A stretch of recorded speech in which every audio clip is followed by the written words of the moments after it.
Great. So thank you so much, James, for joining us today. Good Um, morning. Glad to be here. yeah, for sure. So really, to start off with, who are you? What organization do you come from? Okay. I'm James Cardwell II. I'm the acting executive director and program manager for our youth apprenticeship, pre-apprenticeship program at AMIkids. AMIkids has been around for over 50 years and works specifically with at-risk youth. Mhm. And I was reading up, you have a residential component and like a CTE component, right? Right. We have a residential. We also have a charter schools. We also have day treatment, and we just started the workforce development program last year, and it's a pre-apprenticeship program that's a 6-month program for individuals 16 to 24. It's specifically for construction, and they get national certifications in our program and also job readiness skills. And the best thing is that we get them a job in their field. So our program is geared towards a career and not just a job. So say that you were an electrician, you want to be an electrician, and so we get you a job as an electrician helper, and then from there you actually are able to enroll into a registered apprenticeship program that will continue that process of learning and national licensure that they'll get by being in that program. That's great. So that's a new new thing that you rolled out. You said in the last year. Yes, it just started last year, and I just came on to AMIkids as the program manager last year. Great. So, September. can you share like what what curriculum changes or parts of the curriculum that you think are really working well in that new program? All right. Specifically, what's working well is, well, let me backtrack for a second. What we did as an organization and as a program, we actually met with employers, specific employers in the field, to design our curriculum. Because at the end of the day, it's about these young adults being able to go into the workforce and have a career. So to set them up for success, we talked to employers about what is it that you're looking for in these young adults. So specifically, they really focused on communication and the soft skills part of it. So a large component of our program is really focusing on how to communicate in the workplace, how to have effective communication when there's a disagreement. The other part of our curriculum is it's called Nccer, which is core, which is our basic curriculum in regards to the construction field. It covers a little bit of electrical, it covers a little bit of plumbing, a little bit of carpentry, as far as that is concerned. We also do OSHA 10 as part of our curriculum. We're looking to do OSHA 30 probably next year, because we find that that's even better for our youth in the construction area. We also provide them with CPR and first aid certification. We are working with a company right now, it's not in place yet, but to get them forklift training also. So when they finish our program, they'll have forklift certification, so they can drive the I forget what they're called, but they get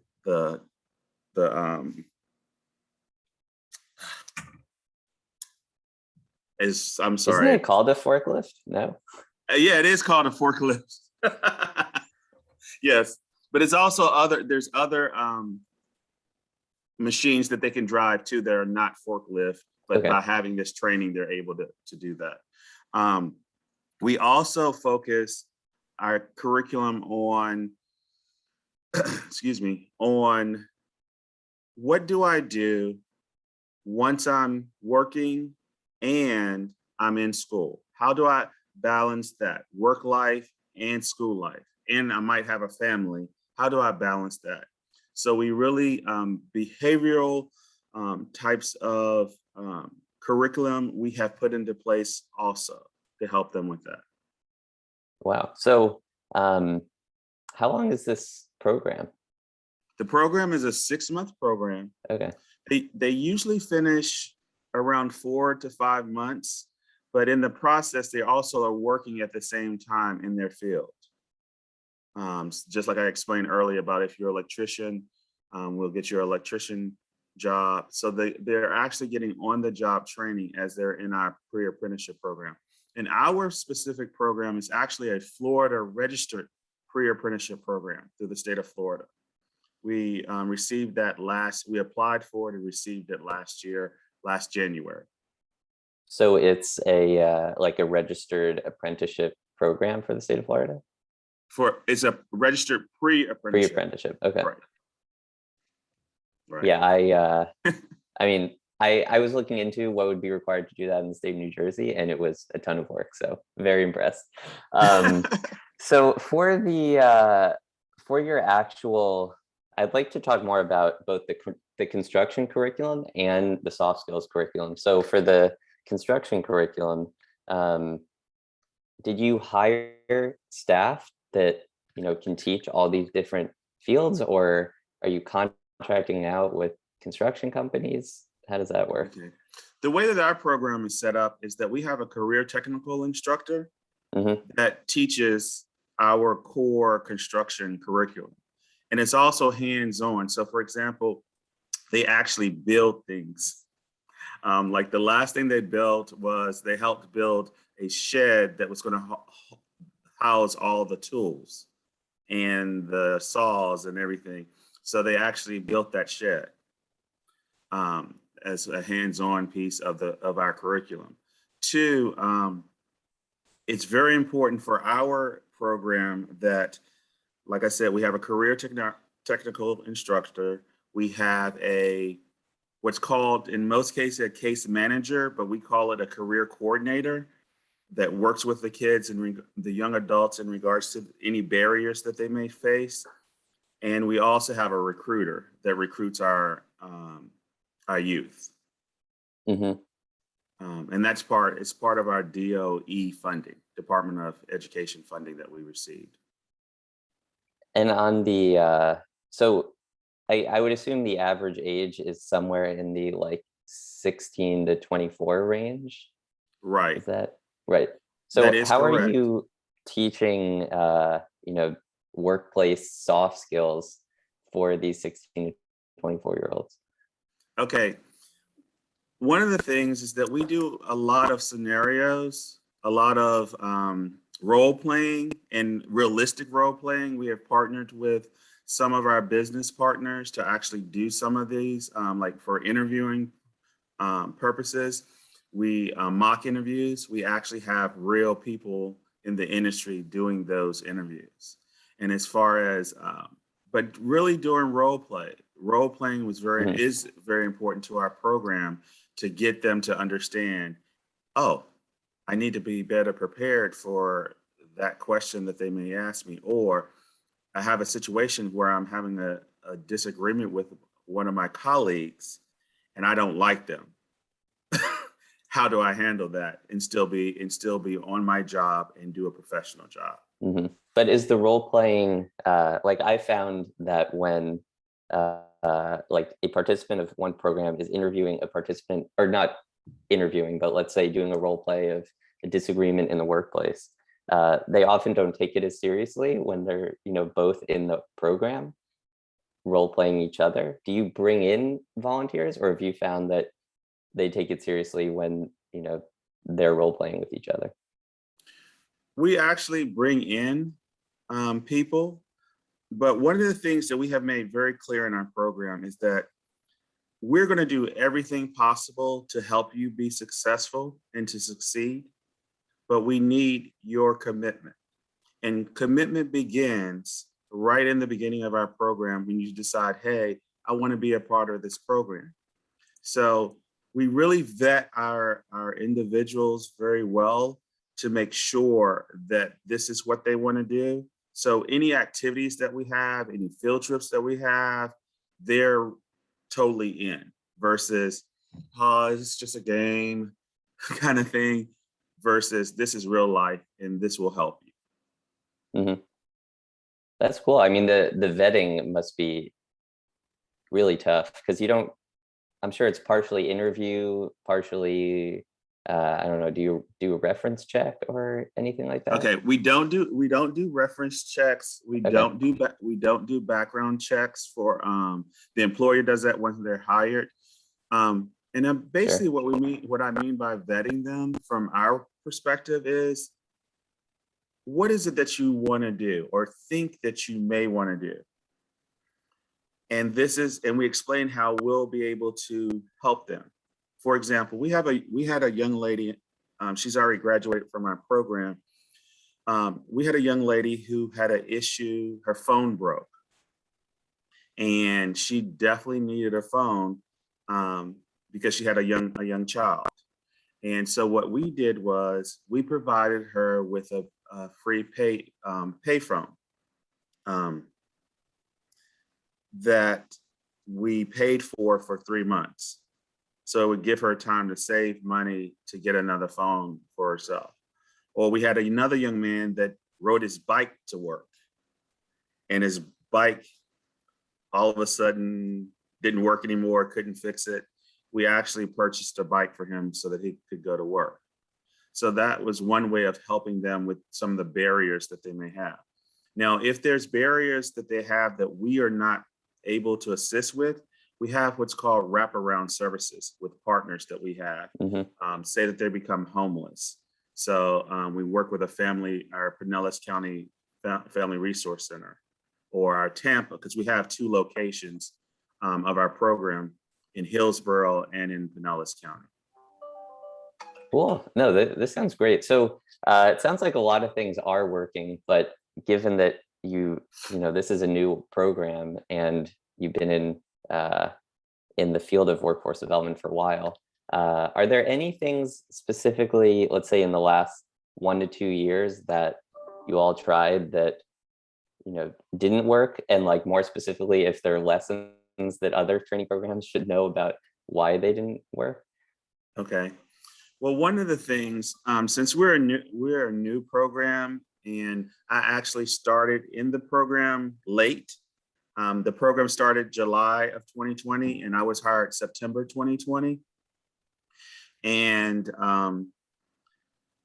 I would say if you're new to the program, starting your program out, it's very important to start your recruitment process then. Because one of the things that we had to do as far as play catch up is figure out where are we going to find these young people to be in our program when there's other programs like Youth Build that are out there. There are other apprenticeship programs that are out there. There's other workforce development programs, like Home Depot now has a program where you can go through their program. You can work for Home Depot, and they start this. It's sort of it's an apprenticeship program. They're not calling it that, but that's what it really is, to help bring in more people into the workforce of construction. So number one is about recruitment. The second thing is definitely have a advisory committee or board developing that with employers, but also having diverse people on your board, like human resource folks, educators, leaders within your community, other organizations that have a similar philosophy in regards to assisting youth in getting a better career or their first career. Having those different types of people on your advisory board helps with making decisions in regards to curriculum. We started out that way, So we haven't had to make that many adjustments as far as curriculum is concerned, because we started out that way Mhm. with getting different organizations and companies together. And like on the recruitment side, because I've heard that is a challenge for pretty much all training programs. Um, and usually the channel that not surprisingly works the best is referrals when someone has done the program and then shares it with their friends. And probably also referrals of other like wraparound services to your organization. Right. Are there any others that you would love to highlight that can be a great recruiting channel? Well, one of the things that we did was we shifted our focus on just trying to recruit from different places, but really focus our point on school in the school district. Because there are so many young adults who are not geared or do not want to go to college. They want to do something else. So we really partnered with several high schools, their juniors and seniors, and we actually brought our program to the school. So they don't, and that's the other piece of our program, is that you don't have to come to our building. We'll actually come to you and provide our program. And that has been a great recruitment tool because, for example, in Hillsborough County, we're at a high school, and last year was the first time that we were at that high school, and we had about 15 students that participated in our program. This year, there's a waiting list at their school to be in our program. Mm-hmm. And it goes back to just making sure that what you're providing is what you say you're going to provide, one. Two, that you have hired individuals who have that same philosophy in regards to helping youth to improve. Because another part of our program is that we have young people who that may have a background, that have been part of the Department of Juvenile Justice Services, Department of Juvenile Justice. We still work with those individuals. Now, with some cases, some backgrounds, it's harder to get them jobs. However, we work really hard to bring those individuals into our program who want to be in our program, and also help them with the barriers that they do come with, to help them move forward. So our program is open to everyone, young men, young ladies,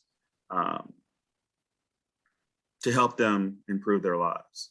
Mm-hmm. And is the residential component required for the new workforce development program, or it's optional? The residential piece has always been a part of AMIkids. They do not have to be in our residential program to be a part of it's called the Youth Pre-Apprenticeship Readiness Program, which is YARP. They don't have to be a part of the residential to be in our program. Okay. Cool. And it's open to anyone. Yeah, that's great. So the last question, and I know that you started talking about it, is like, what are the new initiatives, especially in this construction program that you've been building out, that you're really excited to either pilot, or you're confident in it and you're just going to roll it out in the next, in the near future, let's say in the next year or so?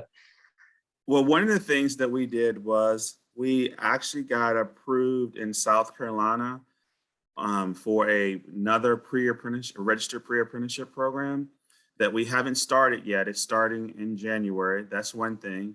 We also are working towards piloting a culinary piece where we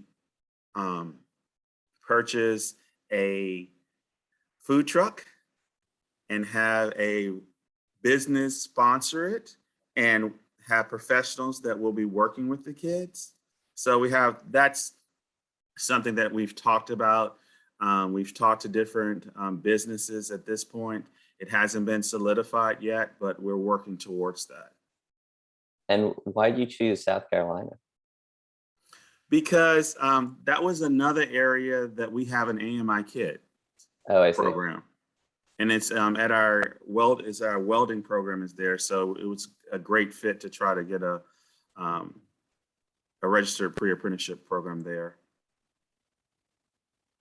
Mm-hmm.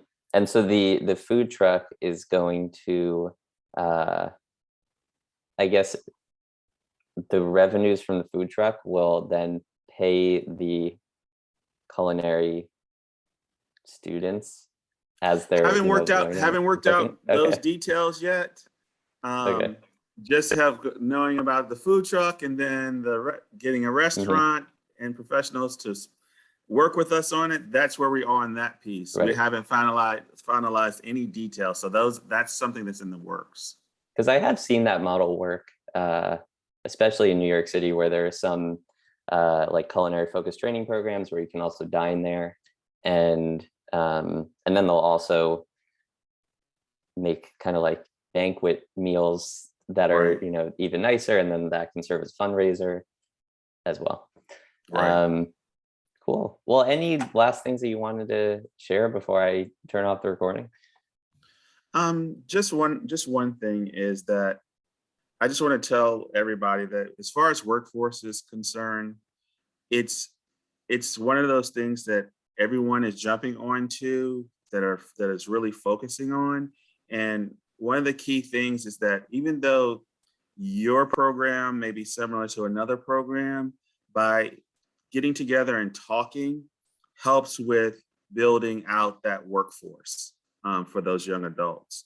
And I just suggest that if you do have another workforce program in your area, to try to team up and just talk. Not necessarily, we might be working with the same individuals, and that's fine, but how can we leverage our programs? That's a great way to end it, because I'm sure that's why you wanted to do this interview.